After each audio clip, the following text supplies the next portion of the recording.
Friedrich Nietzsche. Ainsi parlait Zarathustra. Un livre pour tous et pour personne. 1883-1885. Première partie. Le prologue de Zarathustra. Chapitre 1. Lorsque Zarathustra eut atteint sa 30e année, il quitta sa patrie et le lac de sa patrie et s'en alla dans la montagne. Là, il jouit de son esprit et de sa solitude et ne s'en lassa point durant 10 années. Mais enfin son cœur se transforma et un matin, se levant avec l'aurore, il s'avança devant le soleil et lui parla ainsi.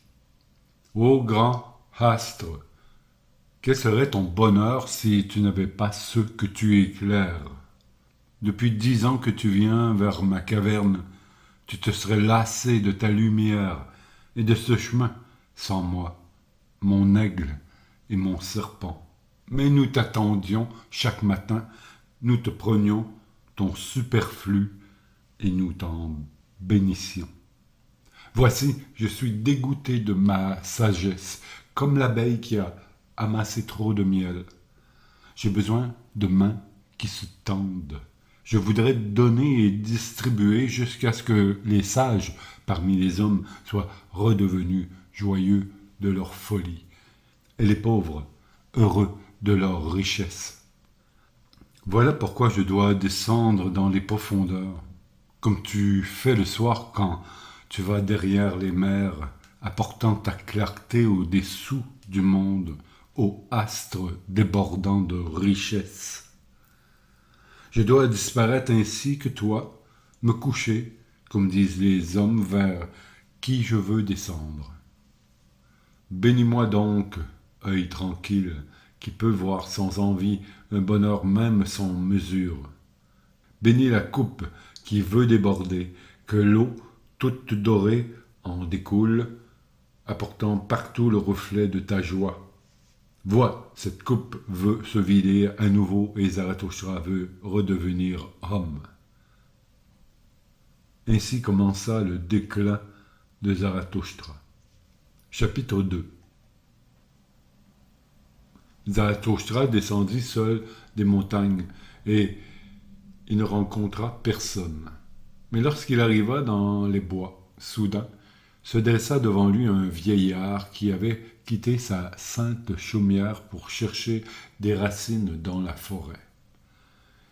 Et ainsi parla le vieillard, et il dit à Zarathustra, « Il ne m'est pas inconnu ce voyageur, voilà bien des années qu'il passe par ici. Il s'appelait Zarathustra, mais il s'est transformé. Tu portais alors ta cendre à la montagne. Veux-tu aujourd'hui porter ton feu dans la vallée? Ne crains-tu pas le châtiment des incendiaires? » Oui, je reconnais Zarathustra. Son œil est limpide et sur ses lèvres ne se creuse aucun pli de dégoût.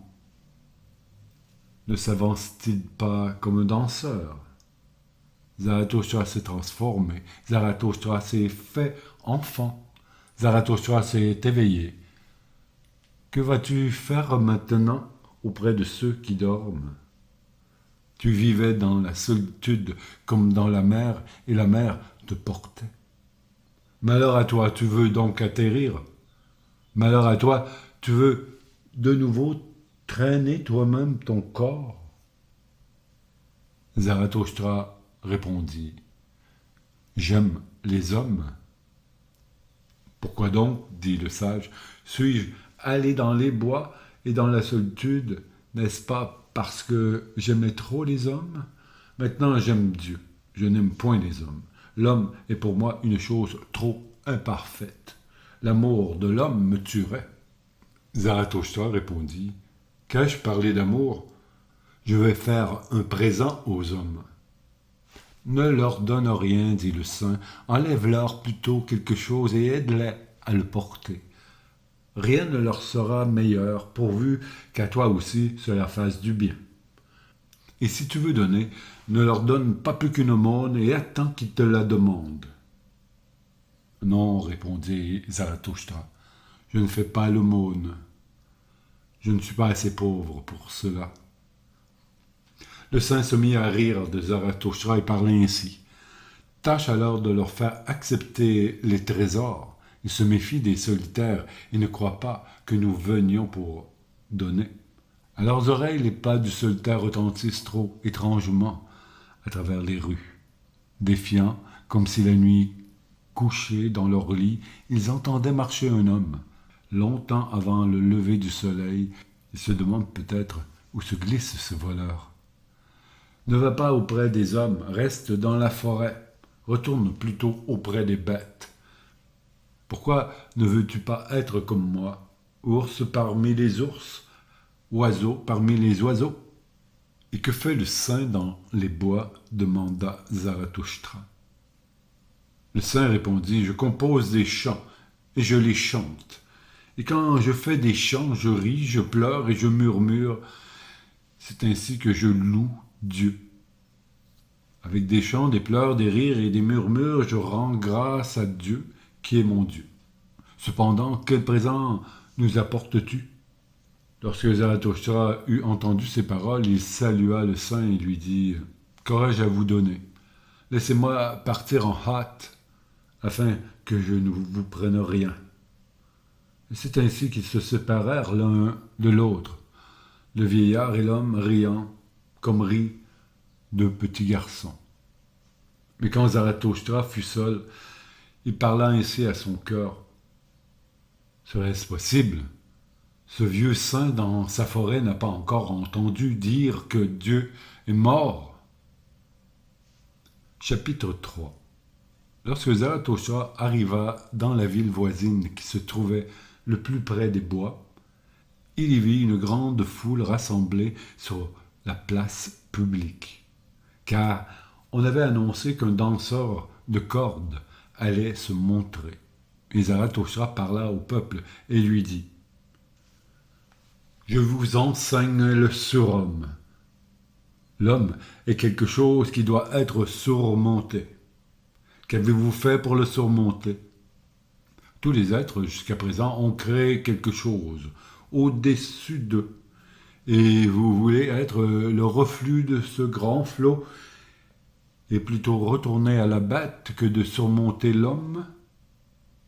Quel singe pour l'homme, une dérision, une honte douloureuse. Et c'est ce que doit être l'homme pour le surhomme, une dérision ou une honte douloureuse. Vous avez tracé le chemin qui va du ver jusqu'à l'homme, et il vous est resté beaucoup du ver de terre. Autrefois vous étiez singe, et maintenant encore l'homme est plus singe qu'un singe. Mais le plus singe d'entre vous n'est lui-même qu'une chose disparate, hybride, fait d'une plante et d'un fantôme. Cependant, vous ai-je dit de devenir fantôme ou plante? Voici, je vous enseigne le surhomme. Le surhomme est le sens de la terre. Que votre volonté dise que le surhomme soit le sens de la terre. Je vous en conjure, mes frères, restez fidèles à la terre et ne croyez pas ceux qui vous parlent d'espoir supraterrestre. Ce sont des empoisonneurs, qu'ils le sachent ou non. Ce sont des contemplateurs de la vie, des moribonds et des empoisonnés eux-mêmes, de ceux dont la terre est fatiguée. Qu'ils s'en aillent donc. Autrefois, le blasphème envers Dieu était le plus grand blasphème. Mais Dieu est mort, et avec lui sont morts ces blasphémateurs.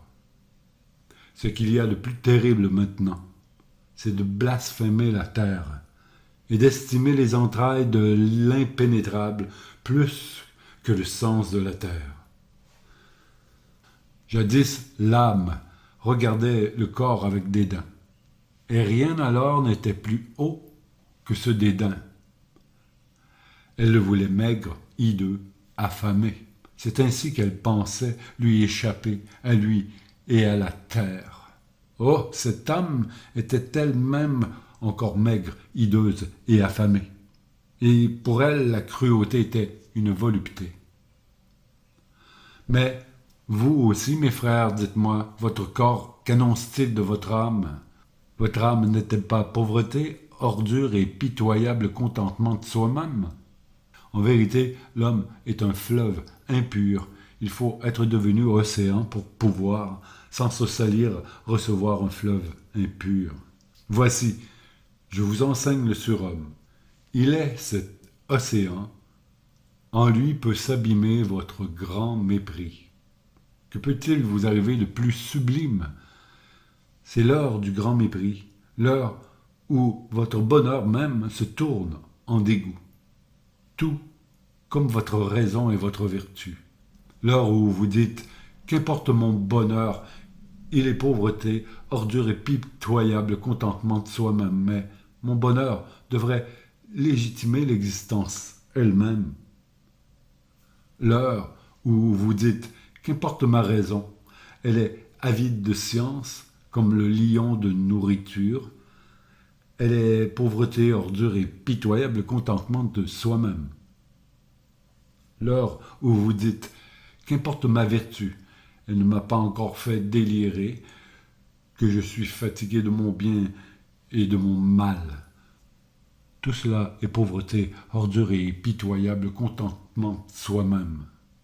L'heure où vous dites « Qu'importe ma justice, je ne vois pas que je sois charbon ardent, mais le juste est charbon ardent. » L'heure où vous dites « Qu'importe ma pitié, la pitié n'est-elle pas la croix où l'on cloue celui qui aime les hommes? Mais ma pitié n'est pas une crucifixion. » Avez-vous déjà parlé ainsi? Avez-vous déjà crié ainsi? Hélas, que ne vous ai-je déjà entendu crier ainsi?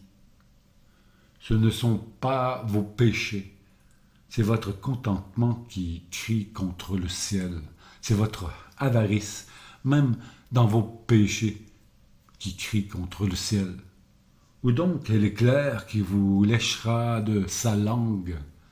Où est la folie qu'il faudrait vous inoculer?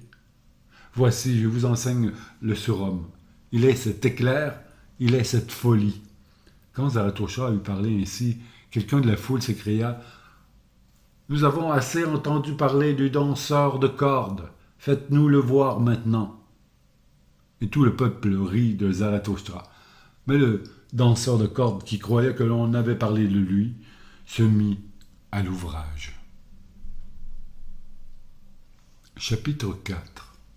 Zarathustra, cependant, regardait le peuple et s'étonnait. Puis il dit « L'homme est une corde tendue entre la bête et le surhomme, une corde sur l'abîme. Il est dangereux de passer de l'autre côté, dangereux de rester en route, dangereux de regarder en arrière, frisson et arrêt dangereux. Ce qu'il y a de grand dans l'homme, c'est qu'il est un pont et non un but. Ce que l'on peut aimer en l'homme, c'est qu'il est un passage et un déclin. J'aime ceux qui ne savent pas vivre autrement que pour disparaître, car ils passent au-delà. J'aime les grands contenteurs, car ils sont les grands adorateurs, les flèches du désir vers l'autre rive. J'aime ceux qui ne cherchent pas, derrière les étoiles, une raison pour périr ou s'offrir en sacrifice, mais ceux qui se sacrifient à la terre pour qu'un jour la terre appartienne au surhomme. J'aime celui qui vit pour connaître et qui veut connaître afin qu'un jour vive le surhomme, car c'est ainsi qu'il veut son propre déclin. J'aime celui qui travaille et invente pour bâtir une demeure au surhomme, pour préparer à sa venue la terre, les bêtes et les plantes, car c'est ainsi qu'il veut son propre déclin. J'aime celui qui aime sa vertu, car la vertu est une volonté de déclin et une flèche des désirs. J'aime celui qui ne réserve point pour lui-même aucune parcelle de son esprit, mais qui veut être tout entier l'esprit de sa vertu, car c'est ainsi qu'en esprit il traverse le pont. J'aime celui qui fait de sa vertu son penchant et sa destinée, car c'est ainsi qu'à cause de sa vertu, il voudra vivre encore et ne plus vivre. J'aime celui qui ne veut pas avoir trop de vertu. Il y a plus de vertu en une vertu qu'en deux vertus. C'est un nœud où s'accroche la destinée. J'aime celui dont l'âme se dépense, celui qui ne veut pas qu'on lui dise merci et qui ne restitue point, car il donne toujours et ne veut point se conserver. J'aime celui qui a honte de voir le dé tomber en sa faveur, et qui demande alors, suis-je donc un faux joueur, car il veut périr. J'aime celui qui jette des paroles d'or au devant de ses œuvres, et qui tient toujours plus qu'il ne promet, car il veut son déclin. J'aime celui qui justifie ceux de l'avenir et qui délivre ceux du passé, car il veut que ceux d'aujourd'hui le fassent périr. J'aime celui qui châtie son Dieu, parce qu'il aime son Dieu, car il faut que la colère de son Dieu le fasse périr. J'aime celui dont l'âme est profonde, même dans la blessure, celui qu'une petite aventure peut faire périr, car ainsi, sans hésitation, il passera le pont. J'aime celui dont l'âme déborde au point qu'il s'oublie lui-même, et que toute chose soit en lui, ainsi toutes choses deviendront son déclin. J'aime celui qui est libre de cœur et d'esprit. Ainsi, sa tête ne sert que d'entraille à son cœur, mais son cœur l'entraîne au déclin. J'aime tous ceux qui sont comme de lourdes gouttes qui tombent une à une du sombre nuage suspendu sur les hommes. Elles annoncent l'éclair qui vient et disparaissent en visionnaire. Voici, je suis un visionnaire de la foudre, une lourde goutte qui tombe de la nue, mais cette foudre s'appelle le surhomme. Chapitre 5. Quand Zarathosta eut dit ces mots, il considéra de nouveau le peuple et se tut. Puis il dit à son cœur, « Les voilà qui se mettent à rire. Ils ne me comprennent point. Je ne suis pas la bouche qu'il faut à ses oreilles. Faut-il d'abord leur briser les oreilles, afin qu'ils apprennent à entendre avec les yeux? Faut-il faire du tapage, comme les cymbales et les prédicateurs de carême? Ou n'ont-ils foi que dans les bègues? Ils ont quelque chose dont ils sont fiers. Comment nomment-ils donc ce dont ils sont fiers? Ils le nomment civilisation.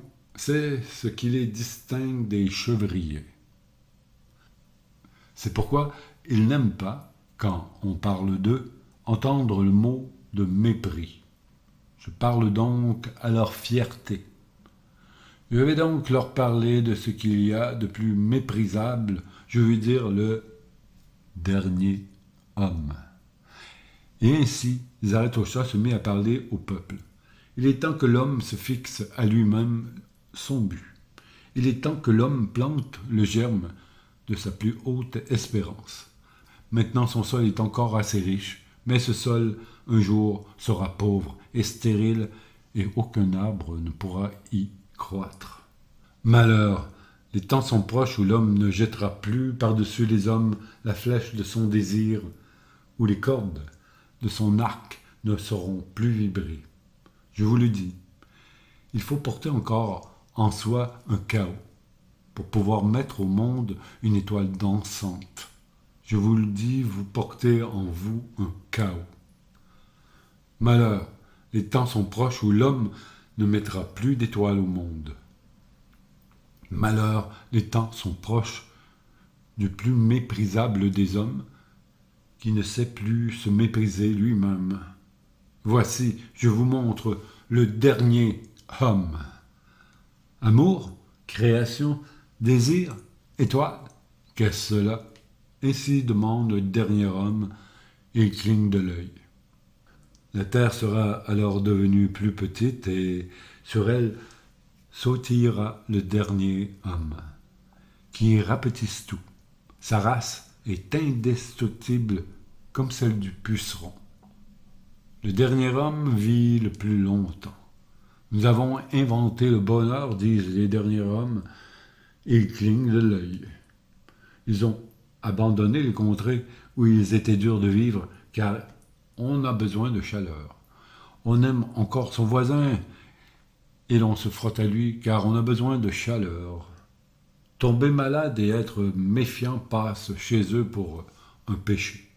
On s'avance prudemment, bien fou qui trébuche encore sur les pierres et sur les hommes. Un peu de poison de ci, de là, pour se procurer des rêves agréables, et beaucoup de poison, enfin, pour mourir agréablement. On travaille encore car le travail est une distraction, mais l'on veille à ce que la distraction ne délibite point. On ne devient plus ni pauvre ni riche, ce sont deux choses trop pénibles. Qui voudrait encore gouverner? Qui voudrait obéir encore? Ce sont deux choses trop pénibles. Point de berger et un seul troupeau. Chacun veut la même chose. Tous sont égaux. Qui a d'autres sentiments va de son plein gré dans les maisons de fous. Autrefois, tout le monde était fou, disent ceux qui sont les plus fins, et ils clignent de l'œil. On est prudent, et on sait tout ce qui est arrivé. C'est ainsi que l'on peut railler sans fin. On se dispute encore, mais on se réconcilie bientôt, car on ne veut pas se gâter l'estomac. On a son petit plaisir pour le jour et son petit plaisir pour la nuit, mais on respecte la santé. Nous avons inventé le bonheur, disent les derniers hommes, et ils clignent de l'œil. Ici finit le premier discours de Zarathustra, celui que l'on appelle aussi le prologue, car en cet endroit, il fut interrompu par les cris et la joie de la foule. « Donnez-nous ce dernier homme, ô Zarathustra !» s'écriait-il. « Rends-nous semblables à ces derniers hommes, nous te tiendrons quitte du surhomme. » Et tout le peuple jubilait et claquait de la langue. Zarathustra, cependant, devint triste, et il dit à son cœur, « Ils ne comprennent pas que je ne suis pas la bouche qu'il faut à ses oreilles. Trop longtemps, sans doute, j'ai vécu dans les montagnes, j'ai trop écouté les ruisseaux et les arbres. Je leur parle maintenant comme à des chevriers. Placide est mon âme et lumineuse comme la montagne au matin. Mais ils me tiennent pour un cœur froid et pour un bouffon aux railleries sinistres, et les voilà qui me regardent et qui rient. Et tandis qu'ils rient, ils me haïssent encore. Il y a de la glace dans leur rire. Chapitre 6. Mais alors il advint quelque chose qui fit taire toutes les bouches et qui fixa tous les regards. Car pendant ce temps, le danseur de cordes s'était mis à l'ouvrage. Il était sorti par une petite poterne et marchait sur la corde tendue entre deux tours, au-dessus de la place publique et de la foule. Comme il se trouvait juste à mi-chemin, la petite porte s'ouvrit encore une fois et un gars bariolé qui avait l'air d'un bouffon sauta dehors et suivit d'un pas rapide le premier. En avant, boiteux, cria son horrible voix, en avant, paresseux, sournois, visage blême, que je te chatouille, pas le talon, que fais-tu là entre ces tours? C'est dans les tours que tu devrais être enfermé, tu barres la route à un meilleur que toi. Et à chaque mot, il s'approchait davantage. Mais quand il ne fut qu'à un pas du danseur de cordes, il advint une chose terrible qui fit taire toutes les bouches et qui fixa tous les regards. Le bouffon poussa un cri diabolique et sauta par-dessus celui qui lui barrait la route. Mais le danseur de cordes, En voyant la victoire de son rival, perdit la tête et la corde. Il se jeta. Il jeta son balancier et, plus vite encore, s'élança dans l'abîme comme un tourbillon de bras et de jambes. La place publique et la foule ressemblaient à la mer quand la tempête s'élève. Tous s'enfuyaient en désordre et surtout à l'endroit où le corps allait s'abattre. Zarathustra, cependant, ne bougea pas. Et ce fut juste à côté de lui que tomba le corps, déchiré et brisé, mais vivant encore. Au bout d'un certain temps, la conscience revint au blessé, et il vit Zarathustra agenouillé auprès de lui. « Que fais-tu là ?» dit-il enfin. « Je savais depuis longtemps que le diable me mettrait le pied en travers. Maintenant, il me traîne en enfer. Veux-tu l'en empêcher ?» « Sur mon honneur, ami, répondit Zarathustra, tout ce dont tu parles n'existe pas. Il n'y a ni diable, ni enfer. Ton âme sera morte, plus vite encore que ton corps. Ne crains donc plus rien. L'homme leva les yeux avec défiance. « Si tu dis vrai, répondit-il ensuite, je ne perds rien en perdant la vie. Je ne suis guère plus qu'une bête qu'on fait danser avec des coups et des maigres nourritures. » « Non pas, dit Zarathustra, tu as fait du danger ton métier. Il n'y a rien là de méprisable. Maintenant ton métier te fait périr, c'est pourquoi je vais t'enterrer de mes mains. » Quand Zarathustra eut dit cela, le moribond ne répondit plus. Mais il remua la main, comme s'il cherchait la main de Zarathustra pour le remercier. Chapitre 7. Cependant, le soir tombait et la place publique se voilait d'ombre. Alors, la foule commença à se disperser, car la curiosité et la frayeur même se fatiguent. Zarathustra, assis par terre à côté du mort, était noyé dans ses pensées. Ainsi, il oubliait le temps. Mais enfin, la nuit vint et un vent froid passa sur le solitaire. Alors Zarathustra se leva et il dit à son cœur, « En vérité, Zarathustra a fait une belle pêche aujourd'hui. Il n'a pas attrapé d'homme, mais un cadavre. » Inquiétante la vie humaine et, de plus, toujours dénuée de sens. Un bouffon peut lui devenir fatal. Je veux enseigner aux hommes le sens de leur existence, qui est le surhomme, l'éclair du sombre nuage homme.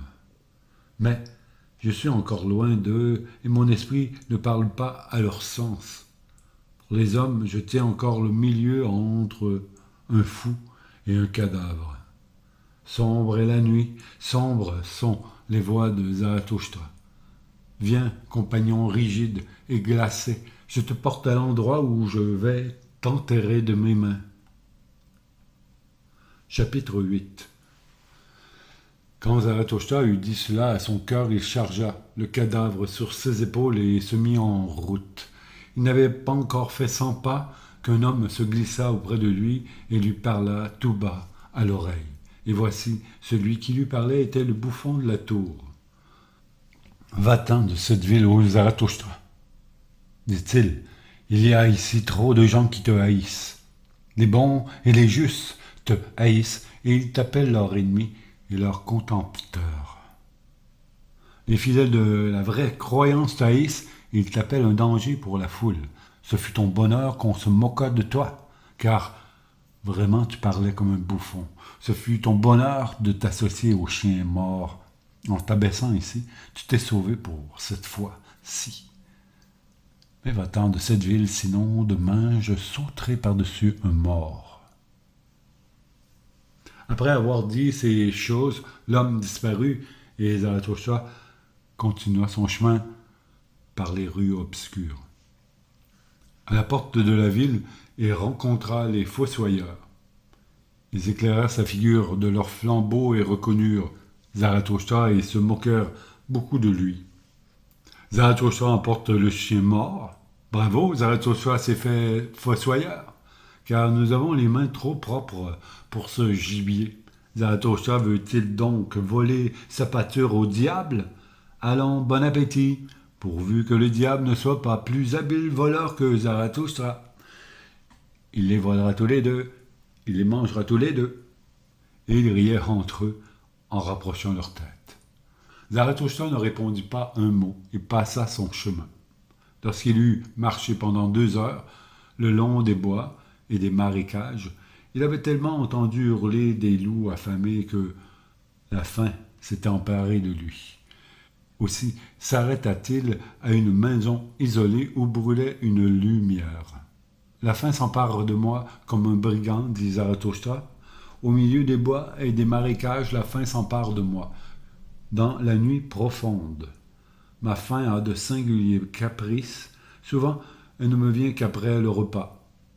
Et aujourd'hui, elle ne m'est pas venue de toute la journée. Où donc s'est-elle attardée? En parlant ainsi, Zarathustra frappa à la porte de la maison. Un vieil homme parut aussitôt. Il portait une lumière et demanda « Qui vient vers moi et vers mon mauvais sommeil ?»« Un vivant et un mort, » dit Zarathustra. « Donnez-moi à manger et à boire, j'ai oublié de le faire pendant la journée. Qui donne à manger aux affamés réconforte sa propre âme. » Ainsi parle la sagesse. Le vieux se retire. Mais il revint aussitôt et offrit à Zarathustra du pain et du vin. « C'est une méchante contrée pour ceux qui ont faim, dit-il. C'est pourquoi j'habite ici.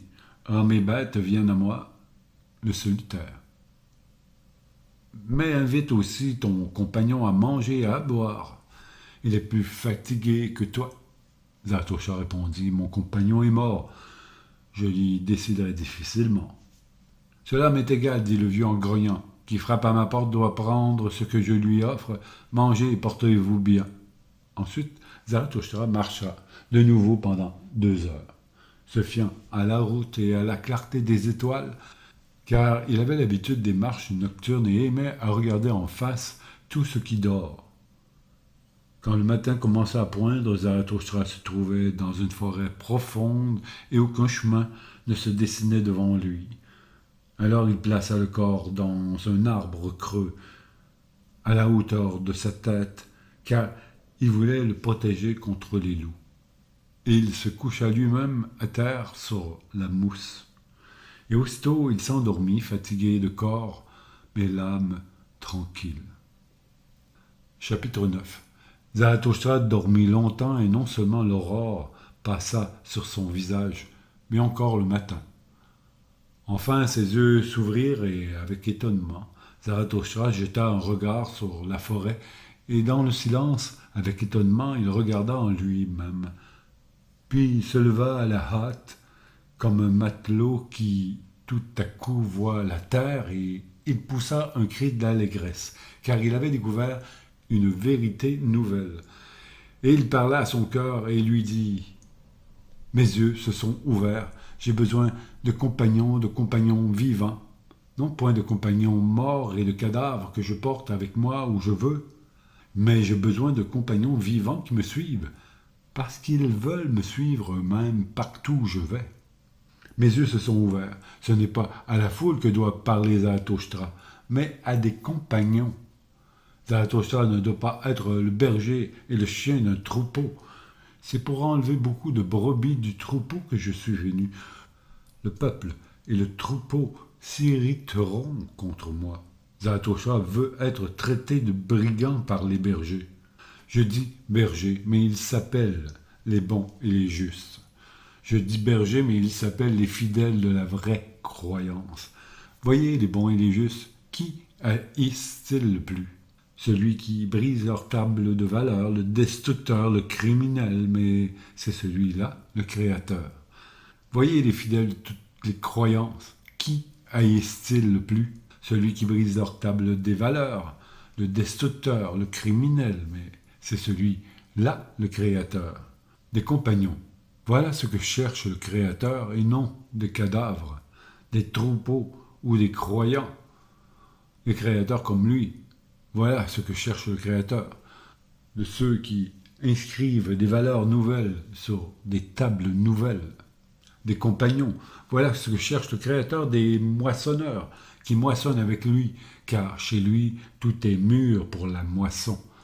Mais il lui manque 100 000 fossiles aussi, pleins de colère, arrache-t-il les épis. Des compagnons, voilà ce que cherche le Créateur. De ceux qui savent aiguiser leurs fossiles. On les appellera destructeurs et contemplateurs du bien et du mal, mais ce seront eux qui moissonneront et qui seront en fait des créateurs comme lui. Voilà ce que cherche Zarathustra, de ceux qui moissonnent et chôment avec lui. Qu'a-t-il à faire de troupeaux, de bergers et de cadavres? Et toi, mon premier compagnon, repose en paix.